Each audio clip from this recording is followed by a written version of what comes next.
All right, class. Today we're going to read The Secret Garden.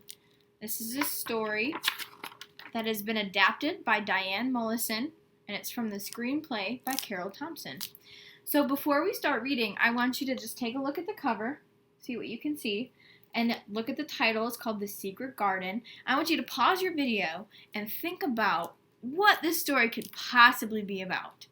Just by giving what you see on the front cover and the name, what do you think this story could be about? Once you're done thinking, you can unpause and we're going to start reading. All right. Mary Lennox was 10 years old when her life changed forever. Mary lived in India. She was born there, and almost every day she saw elephants, tigers, snakes, and snake charmers. Her father was an officer in the British Army, and her mother, a great beauty, loved to give parties. Both her parents were too busy to pay much attention to Mary. They left her in the care of an Indian nanny, or ayah, who dressed her, waited on her, and went with her everywhere. For all her riches, Mary had no friends. She had an awful temper, and she almost always got her own way. And so, Mary had grown from a spoiled baby into a spoiled, bad-tempered child with mousy brown hair that hung limply around her thin, unhappy face. When a great earthquake struck, many people died, including Mary's parents and Ayah. Mary was left all alone, so she was sent to live with her uncle, Lord Archibald Craven, at Misselwith Manor in England. Mary traveled from India to England on a big steamship. Other children orphaned in the earthquake traveled with her, but Mary did not like any of them, and they didn't like her either. Go ahead and pause it. I want you to think to yourself, why would the other children not like Mary? The stuff that you know about her so far from the first page, what would make the other children on the train or on the steamship not like Mary? So, she's so sour, a girl named Jenny whispered to her friend Sarah. I heard she never even cried about her parents once. When the boat docked in England, Mary looked down at the blank, black, swirling water, while the other orphans all met by their relatives or guardians. Finally, a stern-looking woman dressed in black walked up to her. The woman introduced herself as Miss Medlock, her uncle's housekeeper. My word, she's a plain piece of goods, Miss Medlock said to the government official with Mary. We'd heard her mother was a beauty. She certainly didn't hand much of it down, did she?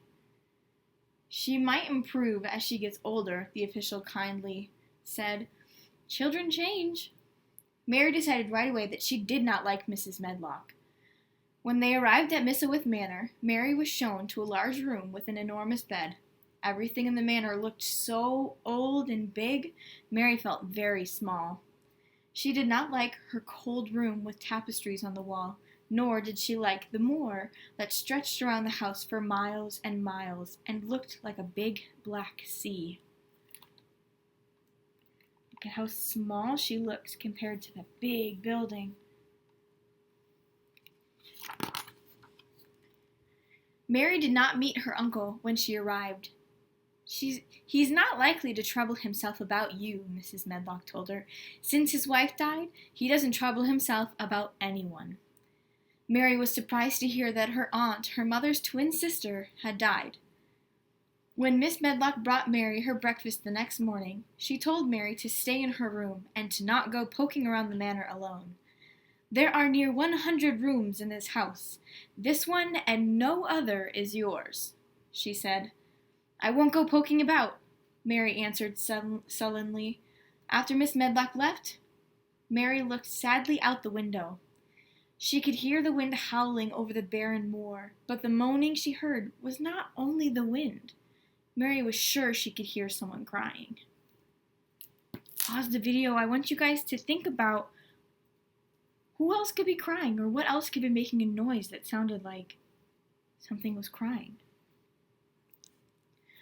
Since Mary was not used to obeying anyone, she ignored Miss Medlock's orders and opened a little door she had found hidden beneath a tapestry in the far corner of the room. She crawled through it and went down many corridors until she came to a very old part of the manor. Pigeons flew overhead, and the winds rattled broken windows. There's her sitting in her bed. She looks all sad. Big bed that she's in. Mary saw a door like the little one in her room. Curious, she pushed the door open and walked into a room overgrown with ivy and bare branches. In the corner, she saw a framed photograph on a dressing table. It was a picture of Mary's mother sitting on a garden swing with her identical twin, Mary's Aunt Lilias. Mary opened all the drawers in her aunt's dressing table. She found lace handkerchiefs, perfume bottles, and a music box with a large, ornate key inside it, a key that did not fit any lock in the room. This is her going through that door and seeing all the different trees and the ivy overgrown, and then her at the dressing table poking around and looking at all the different things. On her way back to her nursery, Mary heard the crying again. It's only Lord Craven's dog, Miss Medlock insisted when she caught Mary in the hallway. She grabbed Mary's arm and pulled her up the steep steps and back to her room. Now you stay where you're told, or I promise you I'll box your ears. Later that morning, a maid named Martha brought Mary her tea and helped her dress. What would you like to wear? Black, or black? Martha asked, looking at a row of black dresses in Mary's wardrobe. Are you blind? They're all black, Mary said with no sense of humor. Martha couldn't help laughing. I won't be laughed at, servant, Mary screamed harshly. My name's Martha, Martha said, feeling sorry for Mary, who had no mother or father and was left alone in her room all day. Martha had 12 brothers and sisters, and was used to children, though none as rude as Mary. While Martha served tea, she told Mary all about her younger brother, Dickon, who made friends with many of the animals on the moor, including a wild pony. To Mary's surprise, she found herself liking Martha. She even wondered if she would get to meet Dickon. Go ahead and pause the video. I want you guys to think about what it would be like to have 12 brothers and sisters. I want you to tell your neighbor how many siblings you might have.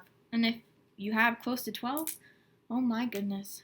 Go ahead and talk with your neighbor, or just think about what it would be like to have 12 brothers and sisters. All right. That night, Mary's uncle came to visit her. Mary was afraid and pretended to be asleep as the dark, hunched figure of Lord Craven looked down at her. Lord Craven had a crooked back, and he looked very sad, as if something had been troubling him for a long, long time. The next morning, Martha bundled Mary up in a coat, scarf, and mittens and sent her outside to play. The wind was so strong it almost carried Mary across the grounds of Misselwith Manor. She walked through many gardens before she came to a very old wall overgrown with ivy. This one's Martha. This is the maid who's helping her. She looks really young, doesn't she, to be a maid? And then this is her uncle. That would be creepy if you were asleep, pretending to be asleep, and you saw somebody hunching over you and look like that. That would scare me. A robin looked down at Mary while she peeked through a crack in the wall. Inside, she could see a statue sitting in the middle of a big, overgrown garden. Where's the door to that one? Mary asked a gardener, pointing to the ivy-covered wall. It's shut up, the gardener, whose name was Ben Weatherstaff, answered. Where's the door? Mary demanded. No one's been inside for 10 years. The dead are dead and gone, and better off left that way. Ben answered as he pushed his wheelbarrow from Mary. Who's dead? Mary asked, following him. My aunt's dead, Mary continued when Ben would not answer. It was her garden, wasn't it? Don't ask me, Ben said gruffly. You might as well ask him. He nodded to a singing robin that landed beside them. It was the same robin Mary had met at the ivy-covered wall. The robin moved closer to Mary and chirped. Mary wondered why Lord Craven hated her aunt's garden. Why had he kept it locked up ever since she died? We're not supposed to talk about it, Martha whispered when Mary asked her. Mary now went outside almost every day. She looked very hard at the ivy-covered walls for a door that would get her into the closed garden. One day, the robin flew to the old wall and started poking purposefully in some branches of ivy. When Mary pulled back those branches, she uncovered the door. The design near the keyhole looked just like the design on the old key that Mary had found in her aunt's dressing room. Soon, Mary was back by the door with the key. She fit it into the lock and turned it. It took 2 hands to do it, but the lock finally did turn. Mary took a long breath and looked behind her to see if anyone was coming. Hardly anyone ever did come, it seemed. Not even the gardeners. Holding back the swinging curtain of ivy, she pushed the door open, slipped through it, and shut it behind her. She was standing inside the secret garden. Does that sound familiar? Secret garden? Do we know that from somewhere? Possibly. She was standing inside the secret garden. Mary climbed down a long flight of steps into a pond. Everywhere she looked, she saw leafless stems of climbing roses. They covered everything. The stone benches, the trees, the walls, and the thick gray mist. There were no roses on the branches now, and Mary didn't know if they were dead or alive. How still it is, she thought. I am the first person to come in here for 10 years. The next morning, Mary ate everything on her breakfast plate. You're sure getting on well enough with that this morning, Martha told her.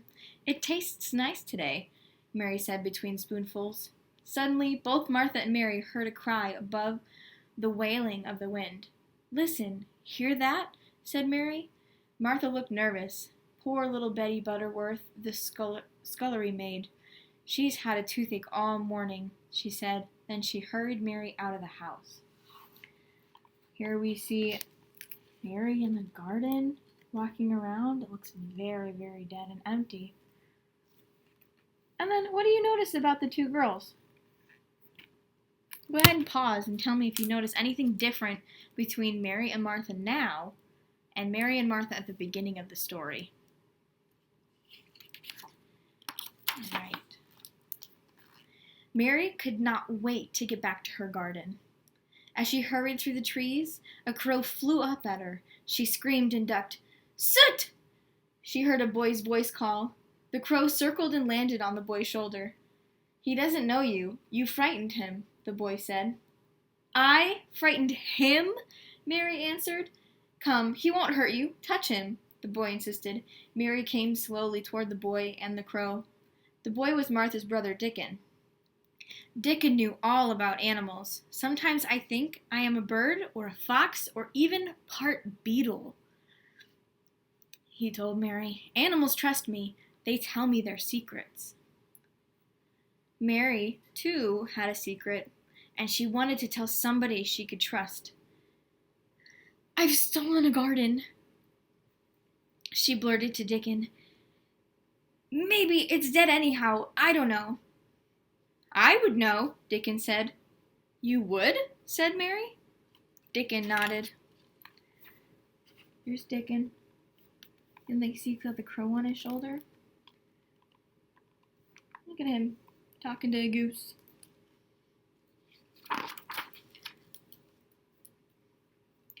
With his penknife, Dickon cut the dead wood off a rose bush in the secret garden. This part's wick. See the green? He said, touching the cane with the tip of his knife. Wick? What's wick? Mary asked.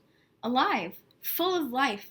You'll have so many roses here this summer. You'll be sick of 'em, he told Mary. But there was a lot of work to be done. All the old wood needed to be cut away from the roses, and the flower beds needed weeding and seeding. Mary looked happily around the garden. She would not mind the work. "Look," she said, suddenly spotting the old garden swing. "There's a picture of my mother and my aunt sitting here." "They say that's how she died," Dickon said. "How?" Mary asked. "Falling off it," Dickon answered. "Oh," said Mary, almost afraid to touch the seat. Walking through the garden. Looks like she's by the swing.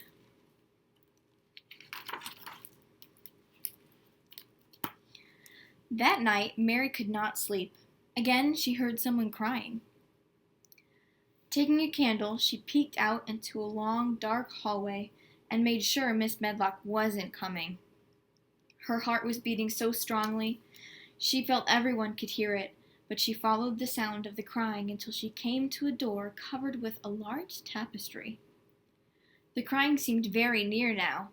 She pushed the tapestry door open very gently and found herself face to face with a boy.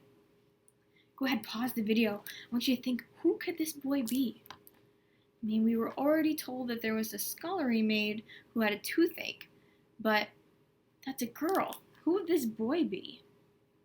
Think about it. "Are you a ghost?" the boy whispered. "No," Mary whispered back. "Are you?" "Who are you? What are you doing here?" "I live here," Mary answered. "Who are you?" "I am the master of this house while my father is away." "Your father? He's my uncle," Mary cried. Mary and her cousin Colin Craven talked well into the night. They had never known about one another before. Colin was 10 years old, just like Mary, but he was sick and stayed in bed all the time. He did not know how to walk and never went outside. He had spent his whole life in his room. He was sure he was gonna die. Oh, that's sad. Look, here's the boy. He looks kind of startled, huh? That's probably when Mary walked in. That's what his face looked like.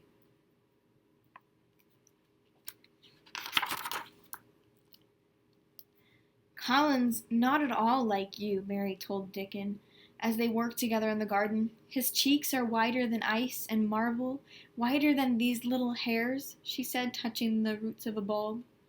Almost every day Mary visited Colin when no one was looking. Colin tried to make Mary wear a mask so he would be protected from her germs. Everyone else wore a mask when they saw him. Does that sound familiar? Does that sound like something we're all doing right now? Wearing our masks to protect each other? Medlock's orders.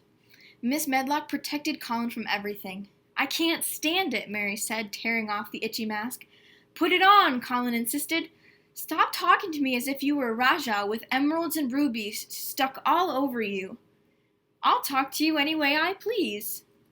Mary turned away and marched towards the door. "I'm going back outside to be with Dickon." Colin made a face. "Dickon knows everything there is to know about gardens," Mary said, wanting also to add, "and he is much nicer than you." "Does he know about my mother's garden?" "What?" Mary was caught by surprise. "How would he know about it? It's locked. Nobody's allowed in it." "Well, I could make them unlock it." "No!" Mary shouted. "Don't you see how much better it is if it's a secret?" Suddenly, they both heard Miss Medlock's footsteps. Mary dove under the bed, and luckily Miss Medlock did not catch her. But Martha did, and was very upset. Where's Colin? So sick. Why do you think Martha would be upset that Mary was in there with Collins? Go ahead and pause and think about that for a little bit.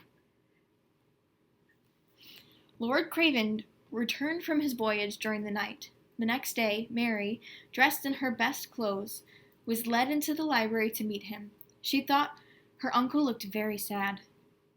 "Medlock wants me to send you to some sort of girls' boarding school," Lord Craven muttered. Mary felt a lump in her throat. "No, please, let me stay," she managed to tell him. "But there's nothing for a child here." Mary bit her lip. She did not want to leave. "I don't need much," Mary said in a small voice. "Could I just have a bit of earth?" Lord Craven looked puzzled. "To plant seeds in," Mary said. To Mary's surprise, Lord Craven laughed. "Take your bit of earth." Mary almost skipped out of the library. She would not be sent away. She could stay and watch her garden grow. There's your uncle again.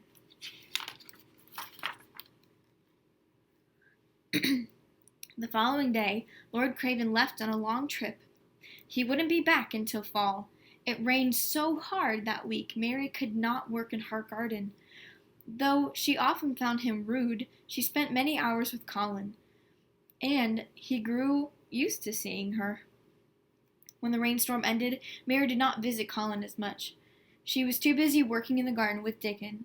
Colin missed her, and one day he had a terrible tantrum. As terrible as the tantrums Mary used to have in India. Mary heard his screams outside and rushed to his room. "He is so spoiled and rude," she thought. "Someone should stand up to him, and it might as well be someone as rude as he was." "You're so selfish," Mary screamed at him. "You're the most selfish boy there ever was." Colin looked so surprised he stopped yelling, but only for a moment. "I'm not as selfish as you are. I'm always ill." "Nobody ill could scream like that," Mary retorted. "I felt a lump on my back. I'll get a lump like my father," and before Colin could finish, Mary was by his side, inspecting his back for lumps. She poked and prodded for a long time. "There's nothing but your bones sticking out. It's because you're so skinny," she announced. Pictures of him in his wheelchair, yelling at each other right before she inspects his back. At that moment, Miss Medlock rushed into the room with Martha and John, the footman. "Get away from him, you beastly girl! You'll kill him!" she said, lunging at Mary. Mary dodged her and hid behind Colin's pillows. "She's my cousin," Colin cried, afraid Miss Medlock would really hurt Mary. "Now get out of here, Miss Medlock. I want to be alone with my cousin." "I beg your pardon?" Miss Medlock looked shocked. "I'm ordering you to leave this room. Go!" Colin said in his most Rajah-like tone. Miss Medlock agreed to go, if only to keep Colin calm, but she looked angrier than Mary had ever seen her. "I'm not ill," Colin said quietly to Mary, as if he could not quite believe it. "I don't see how. You're just weak." Mary smiled at him. "Do you think I could go outside?" Colin asked. "If I went out, we could find the door to my mother's garden." Mary looked down and bit her lip. She had never told Colin that she had been in the garden. She had never been sure if he would keep her secret. "I've been in the garden," she said softly. "I found the key weeks ago." "Tell me, go on," he urged. And so Mary told him about the robin, the old door, the stone steps, the pond, and the flowers. Colin closed his eyes and fell asleep dreaming of robins and roses. Here he is. I want you to pause the video and I want you to think about Colin has been in his bed told he was sick for 10 years. And Mary looks at him once and tells him he's not sick. What do you think that would be like if you had to sit inside for 10 years, locked in a room where nobody could talk to you and they wouldn't let anybody come see you? How do you think that would feel? Go ahead and think about that for a little bit. A few days later, John, the footman, carried Colin downstairs while Mary, Dickon, and many of the servants looked on. "I'm going out in my chair," Colin announced to the staff, many of whom had never seen their young master before. "When I go, no one is to be anywhere about. Not a single gardener," he continued. "Very good, sir," Roach, the head gardener, replied. Left to themselves, Dickon pushed Colin's wheelchair across the grounds. Mary and Dickon's animals followed. Colin kept his hands over his eyes until they got all the way down the stone steps into the secret garden. "Now look," Mary whispered when they neared the pond. Here's Colin's. See them going across the yard. Dickens is pushing in the wheelchair. And it's just them. Why do you think he wanted it to be just them? Why not anybody else? Why couldn't the gardeners be down there? Colin looked and looked as if to make up for 10 years of not seeing anything but his room. After the rains, spring had come to the garden, and the flowers of every color bloomed around him. Mary and Dickon stared at Collins. A pink glow had actually spread over his ivory face and neck and hands. "I'm going to come here tomorrow, and the day after, and the day after that," Collins said, smiling. "Who is that man?" Collins suddenly asked, pointing to Ben Weatherstaff. Ben was glaring at Mary from the top of a ladder. "You miserable little heathen!" Ben shook his fist at Mary. He could not understand how she had gotten into the garden. You see that? When the first couple pictures they showed us, everything was dead. But look at that. Everything is all green and alive. Her and Dickens did a good job on the garden. But that's Mr. Weatherstaff right there. He's not very happy. Why do you think he's not happy? Pause and think about that. Try to remember what we've read so far. Why would Ben Weatherstaff, the head gardener, not be happy that Mary's in the garden? Colin wheeled his chair near Mary.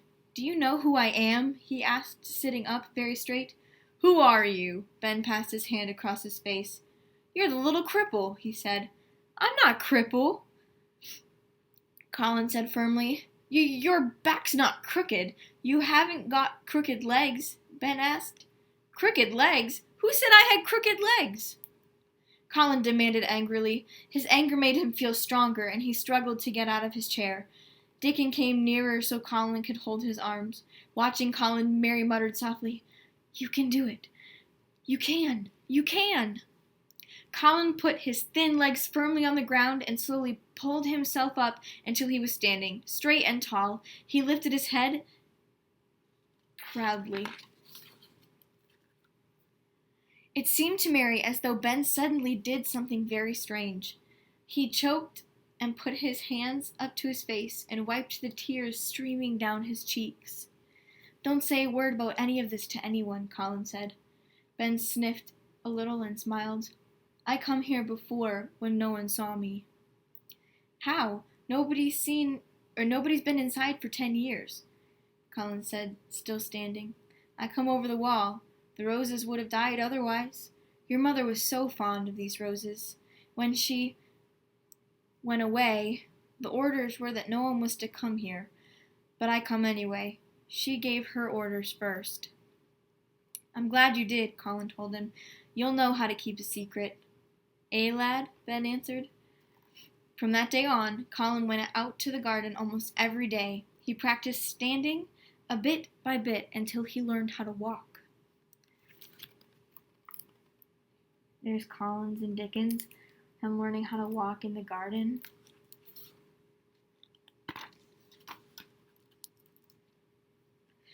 One day, Colin visited Mary in her room. Mary was very surprised he had been able to climb the stairs all by himself. "This is just how I wanted it to be with my father. I'll walk into his room and I'll say, 'It's me, Father! I'm here!'" said Colin. "But he's not due back for a long time," Mary reminded him. "I'm ready now. I want him to see me before anyone else does." Not long afterwards, Lord Craven had a dream. In his dream, he saw his wife and heard her voice calling him to the garden. He woke up with a start and rushed home to the manor. Purple heather, yellow gorse, fresh spots of green grass bloomed in the moor, but Lord Craven barely noticed. When his carriage pulled up to the house, he hurried inside to see his son. He felt sure something had happened to Colin and feared the worst. "Where's my son?" Lord Craven almost growled to Miss Medlock when he couldn't find Colin in his room. "He should be here," Miss Medlock said, staring at Colin's empty bed. Immediately she blamed Mary. "It's that child, my lord. She must have been sent away. She'll kill Colin for sure." "Take me to her room." "Mary, your uncle's here," Miss Medlock called, but Mary's room was empty as well. "I beg your pardon, my lord. Perhaps they've gone in the garden," Martha said, coming up the stairs. "In the garden?" Lord Craven repeated. Suddenly he knew exactly where they were. "You stay here," he warned Miss Medlock. Lord Craven heard laughter as he approached the secret garden. Inside the garden, Colin was blindfolded. Mary and Dickon spun him around and around. Now come get us, Mary called, giggling. Colin took a few blind steps forward. Lord Craven opened the door. Not until he had gone down the long flight of steps did he see his son. He stared open-mouthed as Colin walked around the garden blindfolded.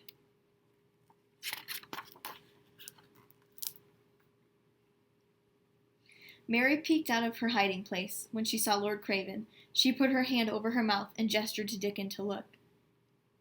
Colin circled the garden and came towards Lord Craven. Feeling his way with his hands, Colin touched his father's chest and then reached up and felt his face. With trembling hands, he pulled down his blindfold and stared up at his father. "I can't believe it," Lord Craven finally said. He hugged his son for a long, long time. To Mary, it seemed as if Lord Craven looked right at her, then away again. Colin now had his father. What would happen to her? She slipped out the door, barely able to keep from crying.